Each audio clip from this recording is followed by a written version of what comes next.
Můžeme na chvilku nahlédnout do praktické výuky předmětu mikrobiologie, imunologie a epidemiologie. Zde se učíme vyšetřovacím metodám a postupům, které se uplatňují v mikrobiologických laboratořích, především v nemocnicích. Učíme se pracovat s moderními laboratorními pomůckami a přístroji, které se používají při diagnostice různých onemocnění.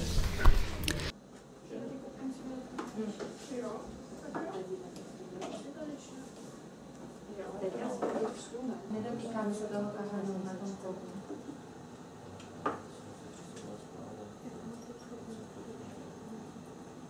Použij ještě.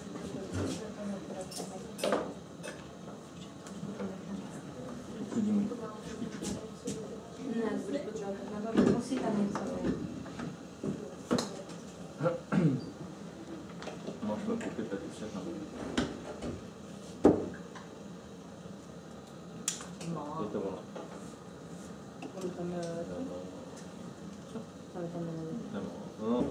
Ještě otřete celý ten stůl.